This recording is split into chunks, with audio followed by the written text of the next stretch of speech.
Communism നടപ്പിലാക്കാൻ വേണ്ടി ഈ ലോകത്ത് നിന്ന് നഷ്ടപ്പെട്ട ജീവനുകളുടെ എണ്ണം എന്ന് പറയുന്നത് 9.5 കോടി ജനങ്ങളാണ്. 9.5 കോടി ജനങ്ങൾ. ജോസഫ് സ്റ്റാലിൻ എന്ന് പറയുന്ന റഷ്യയിലെ ഏകാധിപതിയായ ഭരണാധികാരി, റഷ്യയിലെ കമ്മ്യൂണിസ്റ്റ് പാർട്ടിയുടെ ജനറൽ സെക്രട്ടറി കൂടിയാണ് അദ്ദേഹം.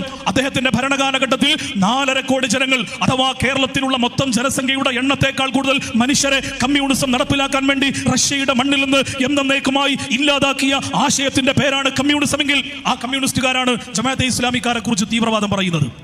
നിങ്ങൾക്കറിയോ പോൾ പോട്ട് എന്ന് പറയുന്ന കംബോഡിയയിലെ ഭരണാധികാരിയെ കുറിച്ച്?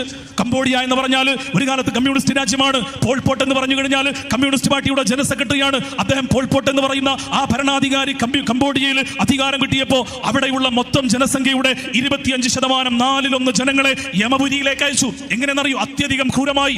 ഇന്നും നിങ്ങൾ അവിടെ പോയി കഴിഞ്ഞാൽ ആ പോൾ പോട്ടിന്റെ ഈ ക്രൂരമായ കൊലപാതക വംശീയ പരമ്പര നടപ്പിലാക്കിയതിന്റെ ഒരുപാട് അടയാളക്കുറികൾ നിങ്ങൾക്ക് കാണാൻ കഴിയും. അതിലൊരു മരക്കഷ്ണമുണ്ട്, ഒരു മരക്കുറ്റിയുണ്ട്. ആ മരക്കുറ്റി എന്തിനാണെന്നറിയോ? പിഞ്ചു കുഞ്ഞുങ്ങളെ, എട്ടും പൊട്ടും തിരിയാത്ത നിരപരാധികളായ പിഞ്ചു കുഞ്ഞുങ്ങളെ 2 കാലം പിടിച്ചുകൊണ്ട് തലക്കടിച്ചു കൊണ്ടിരുന്ന ആ മരക്കുറ്റി ഇന്നും നിങ്ങൾക്ക് കംബോഡിയയിൽ പോയാൽ കാണാൻ കഴിയും. എന്തിനാ അങ്ങനെ കൊന്നത്?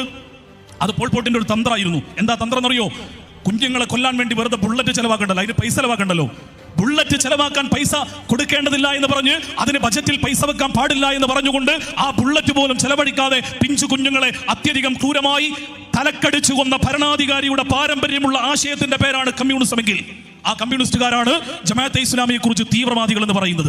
ചൈനയിൽ മാവോ സെതൂങ് എന്ന് പറയുന്ന ഏകാധിപതിയായ കമ്മ്യൂണിസ്റ്റ് ഭരണാധികാരി ചൈനയിൽ കമ്മ്യൂണിസം നടപ്പിലാക്കാൻ വേണ്ടി കൊന്ന ആളുകളുടെ എണ്ണം കമ്മ്യൂണിസ്റ്റുകാർക്കും അറിയില്ല, ലോകത്താർക്കും അറിയില്ല. അത്രമാത്രം എണ്ണമറിയാത്തത്ര മനുഷ്യന്മാരെ ചൈന എന്ന് പറയുന്ന രാജ്യത്ത് കമ്മ്യൂണിസം നടപ്പിലാക്കാൻ വേണ്ടി കൊന്നു തള്ളിയിട്ടുണ്ട്. ഇത് ലോകത്തെ കമ്മ്യൂണിസത്തിന്റെ കാര്യമാണെങ്കിൽ